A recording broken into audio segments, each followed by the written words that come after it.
पहले एग्जाम में उतना अच्छा नहीं आते थे। पहले तो 1000 ऐसे आते थे। फिर जैसे धीरे धीरे देती गई ना तो मतलब इम्प्रूवमेंट होने लगा मेरी। नहीं सर, मैं तो पहले से मतलब ऐसा था कि चाहे कुछ भी हो मतलब मुझे बेस्ट देना ही है। तो पहले तो कम आना है ये मैं एक्सेप्ट कर चुकी थी। कुछ एग्जाम में मैं जो जो जानती थी बस उसमें से मैंने करके आया। मैं एक्स्ट्रा कुछ मतलब हाथ भी नहीं दिया कि नहीं मेरे तो नेगेटिव होने ही है। कुछ महीने अपना सब कुछ दे दो, इसमें जान डाल दो कि जो आगे के कुछ साल आने वाले हैं वो हमेशा के लिए बेहतर हो जाएंगे।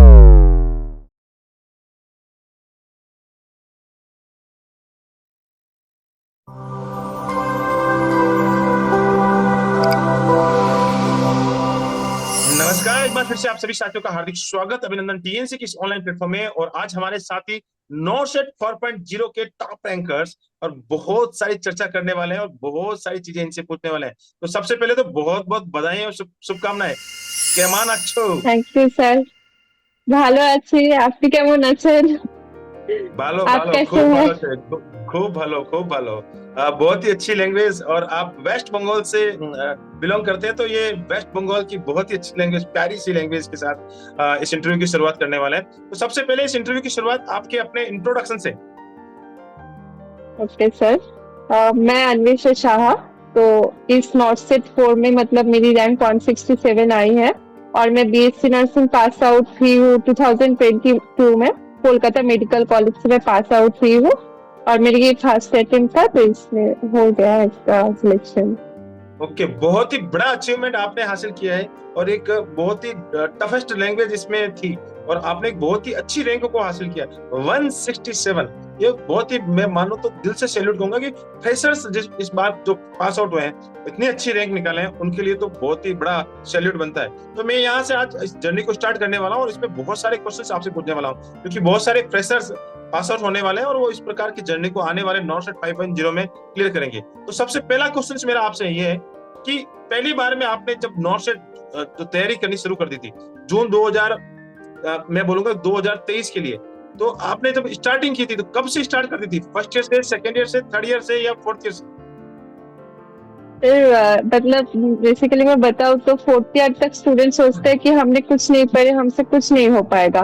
पर मैं जैसी थी मतलब मैं फोर्थ ईयर तक कुछ ज्यादा कुछ अच्छी स्टूडेंट ऐसा कुछ नहीं, मैं नॉर्मल जैसे पढ़ाई चलती थी वैसे कुछ अलग से मैं कुछ फोर्थ ईयर तक मेरे कोई एफर्ट ऐसा नहीं थे। बस पास आउट होते ही मैंने शुरू कर दिए थे, उससे पहले की कुछ ऐसा स्पेशल कुछ नहीं था मेरा प्रिपरेशन। ओके, पास आउट होने के बाद आपने तैयारी करने का मन बनाया कि हाँ भाई नो सेट की तैयारी करते हैं। तो नो सेट के बारे में आपने सोचा। तो एक चीज बताएं कि नो सेट के बारे में जब आपने सोचा तो सबसे पहले शुरुआत कहाँ से हुई और टीएनसी के साथ कैसे जुड़ा हुआ?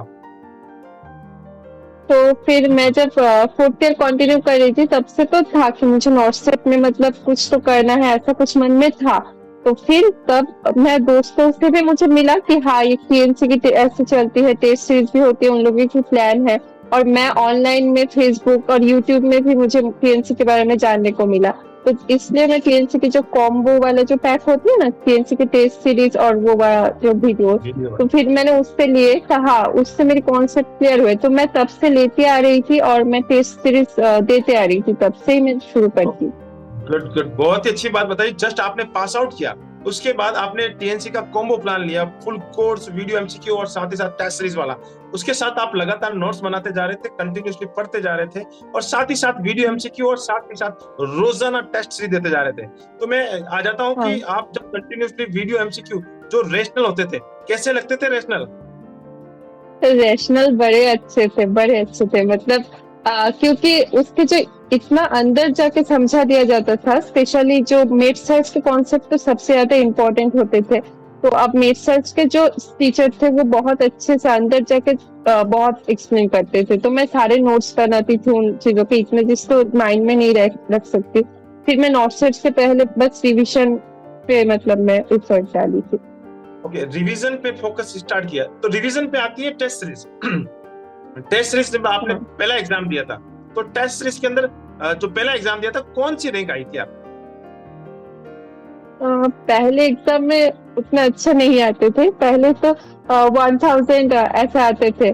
फिर जैसे धीरे धीरे देती गई ना तो मतलब इम्प्रूवमेंट होने लगा मेरी। फिर लास्ट में तो लास्ट के कुछ महीनों में बहुत अच्छा आने लगे थे, मतलब रैंक बहुत अच्छे आते थे। जैसे फ्रेशर्स हैं, फ्रेशर्स ने कोई एग्जाम का एक्सपीरियंस नहीं होता है, पहली बार नॉर्सेट में जा रहे होते हैं, तो कई बार ऐसा डीमोटिवेशन से आता है। टीएनसी के अंदर जैसे मार्क्स कम आते हैं, रैंक बहुत पीछे तक आता है, तो आपको भी ऐसा लगने लग गया था कि यार इस बार तो सिलेक्शन होगा कि नहीं? नहीं सर, मैं तो पहले से मतलब ऐसा था कि चाहे कुछ भी हो, मतलब मुझे बेस्ट देना ही है। तो पहले तो कम आना है ये मैं एक्सेप्ट कर चुकी थी कुछ एग्जाम में। फिर जब मेरा शुरू हुआ कि मुझे 500 रैंक, फिर धीरे धीरे 300 200 ऐसे करके रैंक इंक्रीज, तो मेरा कॉन्फिडेंस बहुत बढ़ गया। तो फिर मुझे लगा कि नहीं, मैं कर सकती हूँ, ऐसा मुझ में आ ही गया था, मतलब पहले से ही। तो कभी डिमोटिवेट मैं उतना नहीं हुई थी, कभी भी उतना नहीं हुई। ओके, डीमोटिवेशन इतना आया नहीं क्योंकि आपने पहले से ही अपने माइंड में फिक्स कर लिया था कि भैया शुरुआत ऐसे ही होती है, स्टेप बाय स्टेप चढ़ना होता है। तो पहले शुरुआत बड़ी रैंक, बहुत लंबी रैंक आती है, फिर धीरे धीरे धीरे धीरे जब कंटिन्यूसली प्रैक्टिस होती है, कंटिन्यूसली आप रिवीजन करते हैं, आपका कोर्स चलता है, तो ऑटोमेटिकली अप होने लगती है। बहुत ही अच्छी बात बताई और बहुत ही शानदार बात बताई है। मैं ये जानना चाहूंगा कि एग्जाम हॉल के अंदर बहुत बच्चे एंजाइटी से बहुत ऐसे इतने परेशान होते हैं, पसीने आते हैं, और ऐसा लगता है कि यार पेपर देखते ही एकदम से उनके अंदर कमकमाहट सी शुरू हो जाती है। क्या आपके अंदर भी ऐसा हुआ था कि एक बहुत ही बड़ा एंजाइटी वाला माहौल हो गया, अरे यार ये पेपर कैसा आ गया, कैसा आएगा? नहीं, ये बिल्कुल नहीं हुआ था, क्योंकि मैं टेस्ट सीरीज देती आ रही थी। तो इसके कारण क्या हुआ था, मुझे उधर भी वही माहौल, और आप लोग भी कभी कभार, मतलब आप लोग तो मोटिवेशनल वीडियो छोड़ते भी हो, उसमें आप लोग बताते थे क्या, जैसे एग्जाम में जाओगे तुम लोगों को लगेगा ही नहीं कि तुम लोग उधर पेपर देने बैठे। तो बस मैं माइंड को शांत करके बैठ गई। मैं सोची कि नहीं, मैं अभी कोई टेस्ट सीरीज दे रही हूँ ऐसा। पर क्वेश्चंस तो टफ तो थे ही, मतलब तब बिल्कुल टीएनसी के टेस्ट सीरीज तो क्वेश्चंस तो ऐसे डायरेक्ट नहीं देते हैं। पर बहुत रिलैक्स थी, मैं बहुत रिलैक्स थी। बिल्कुल, और यही मैं तो तो सबसे बड़ी बात 45 होती मिनट है। पहले कंप्लीट हो चुका था। बिल्कुल बिल्कुल, एक सबसे बड़ा होता है एंजाइटी के माहौल से निकालना, और क्वेश्चन का कोरिलेशन। जैसे आपको एक पैटर्न मिलता है, उस पैटर्न से ही सेम चीजें मिलना बहुत बड़ी बात होती है। एक माइंड मेकअप होना बहुत ही, ये क्रिकेट के मैदान की तरह है कि जब आप क्रिकेट के मैदान में खेलने जाते हैं, उससे पहले आप कितनी अच्छी प्रिपरेशन की जाती है, वही सबसे बड़ा रोल होता है। तो ये जो नेट प्रैक्टिस है, वही मैदान में प्रैक्टिस में काम आती है। तो आपने वो बहुत ही अच्छी कर ली थी टीएनसी के साथ में। चलो, बहुत ही अच्छी बात बताई। मैं ये जानना चाह रहा हूँ कि टीएनसी से आपने कॉम्बो प्लान लिया और कॉम्बो के साथ आप कंटिन्यूसली चल रहे थे, तो कौन कौन सी ऐसी बुक्स है जो आपके साथ में कंटिन्यूसली चल रही थी, जो आप मैंने तो पहले मैं कॉम्पिटिटिव बुक्स में मतलब टारगेट हाई फॉलो करती थी, और पीआर यादव भी मैंने बाय किए थे। और उसके साथ एक प्रीति अग्रवाल नाम के बुक, तो पर मैंने वो बुक को ज्यादा हद तक पढ़ नहीं पाया टाइम की वजह से। पर ये पीआर यादव टारगेट है, मैं तो इनको पूरा रिवाइज कर चुकी थी, एंड तक बहुत बार रिवाइज हो चुके थे। ओके, ये अमूमन मेरा ये इस बच्चों से ये बहुत बार क्वेश्चन इसलिए पूछा जाता है कि बहुत बच्चे ये क्वेश्चन पूछते हैं, और वो उन्होंने ये टैगलाइन बना दिया कि हर टॉपर से पूछा जाए, क्योंकि बच्चे बहुत सारे ऐसे इधर उधर भागते रहते हैं, ये बुक्स लिया, वो बुक्स लिया, ये बुक्स लिया। तो इससे आपके मुंह से जब जानेंगे तो बहुत ही अच्छी बात लगेगी। ओके, मेरी बहुत ही मेरा नेक्स्ट क्वेश्चन आपसे है कि कितने क्वेश्चन आपने अटेम्प्ट किए थे? मैंने 162 अटेम्प्ट किए थे। ओके, 162 क्वेश्चंस अटेम्प्ट किए थे, और उसके बाद कंटिन्यूसली आप चलते गए। ओके, मैं ये जानना चाहता हूँ कि आप जो रोजाना जब एग्जाम देते थे, जब आप रोजाना टेस्ट दे रहे हैं, साथ ही साथ आपका कंटिन्यूसली रिवीजन चल रहा है, तो मुझे ये बताया कि आप उस एग्जाम में भी 162 ही क्वेश्चन अटेम्प्ट करते थे या और कुछ ज्यादा करते थे? नहीं, मैं टीएनसी में जो देती थी, मैं 160 से लेके 170 तक जाती थी। उसके ज्यादा मैं अटेम्प्ट नहीं करती थी, और मार्क्स मेरे वैसे मतलब नॉट सेट की तरह ही। ओके, मार्क्स उतने ही आते थे जितने नॉट सेट की तरह आते थे। आपने एक अपने माइंड में सिनेरियो फिक्स कर लिया था कि भैया इस तक जाऊंगी, इतने गलत होंगे, इतने सही होंगे, इतने मार्क्स आ जाएंगे, और सिलेक्शन हो जाएगा। हाँ, पूरा मतलब मेरे पास एक क्लियर मतलब मैप ही था कि मुझे इतने करने हैं। अगर हार्ड क्वेश्चन आए हैं तो इतने मेरे नेगेटिव तो जाना ही है, वो तो मुझे पता ही था। तो ऐसा ही काम कर गया प्लान। ओके, रामबाण की तरह काम करती गई टीएनसी, और आपके साथ कंटिन्यूसली चलती गई। अब की बार बहुत बच्चों का ये जो सबसे बड़ा रहा है टाइम मैनेजमेंट और माइनस मार्किंग। इस पेपर के अंदर सबसे बड़ा रामबाण ये रहा कि जिसके पास टाइम मैनेजमेंट था और जिसके पास माइनस मार्किंग की कंट्रोलिंग थी, वही इस बार सफल हुआ है। तो माइनस मार्किंग के कंट्रोल के लिए, क्योंकि आपने 162 किए, बहुत ही कम क्वेश्चन अटेंड करके बहुत ही अच्छा स्कोर हासिल किया, तो माइनस मार्किंग की जो आप एक रणनीति है वो बताएं। नेगेटिव मार्किंग के लिए मैं यही बताना चाहूंगी कि बस टेस्ट सीरीज देते रहो, ऐसा मतलब कुछ भी आप अटेम्प्ट करते रहो जो क्वेश्चंस, अब उसमें देखा आपका कितना नेगेटिव हो रहा है। जैसे मेरी हर वक्त नेगेटिव 30 क्वेश्चंस नेगेटिव जाने, मैं कुछ भी कर लूं, तो ऐसे खुद को पहचानना पड़ेगा कि मेरी इतनी नेगेटिव जाएगी। और मतलब जो क्वेश्चन बिल्कुल आप नहीं जानते हो, कि उसके बारे में कुछ आइडिया नहीं, तो उसे बिल्कुल आंख बंद करके छोड़ दो। अब मैं नॉर्थ सेट में ज्यादा, मैं जो जो जानती थी बस उसमें से मैंने करके आया, मैं एक्स्ट्रा कुछ मतलब हाथ भी नहीं दिया कि नहीं मेरे तो नेगेटिव होने ही है। फिर पूरा ओके कैलकुलेशन उधर नॉर्थ सेट में ही कर ली कि हाँ इतना इतना आ रहा है मेरा मार्क्स ऐसा। ओके, पहले से ही पता चल गया कि भैया इतना, मैं कितना भी कुछ भी कर लूं मेरे 30 तो माइनस मार्किंग जाना ही है। उस हिसाब से आपने हाँ अपने आप को सेटल डाउन किया और उस हिसाब से आपने नॉट सेट पे भी किया कि भैया इतने तो गलत हो हाँ जाएंगे, मैं कुछ भी कर लूं, कैसे भी कर लूं। ओके, मैं ये हाँ जानना चाह रहा सर। था कि ये जो इस समय आपने जब टीएनसी के साथ आप एग्जाम दे रहे थे, रोजाना आपकी गलतियां हो रही थी, तो उन गलतियों को सुधारने के लिए आप क्या करते थे? मेरे मेरे पास एक कॉपी था, तो मैं कॉपी में जो जो टेस्ट देती होती उसके बाद जो सोल्यूशन निकलते थे तो मैं सारा लिख के रखती थी, जो जो चीज मुझे याद नहीं रहने वाले थे तो मैं लिखती थी, मेरा एक नोट बन गया था पूरा कॉपी में, तो फिर जस्ट मैं उसको रिवाइज करती थी, तो मेरा वो गलती सब मतलब उसमें ठीक हो जाता था। ओके, ये इस बुक का नाम मैंने दिया है कि कौन सी गाइड है, तो इसका इसका गाइड का नाम है मिस्टेक गाइड, मिस्टेक बुक, जो हर बच्चे की अलग अलग होती है और ये सबसे ज्यादा अभी वायरल हो रही है मिस्टेक बुक। कि मिस्टेक बुक से पढ़ो और सिलेक्शन लो, यानी मिस्टेक बुक खुद से बनानी पड़ती है, खुद से मेहनत करनी पड़ती है, तभी ये मिस्टेक बुक बनती है। बहुत ही अच्छी बात। ओके, मैं ये जानना चाहता हूँ कि लास्ट के समय में ये जो एक्सपीरियंस मैं इसलिए ले रहा हूँ क्योंकि बहुत सारे बच्चों के ये एक्सपीरियंस काम आने वाले हैं। तो आप जब लास्ट का 1 महीना रहता है, स्पेशली आपसे पूछूंगा कि क्योंकि आप फ्रेशर्स हैं, तो लास्ट के 1 महीने में जो एंजाइटी आती है कि, और सबसे बड़ी एंजाइटी तो इस बार देखने को मिली क्योंकि माइंड मेकअप सितंबर का था कि सितंबर में होगा, सितंबर में होगा, सितंबर में होगा, और इस बार एकदम से जून में आ जाना। तो 1 महीने पहले क्या स्ट्रेटजी बनाते हैं कि फायदा हो जाए?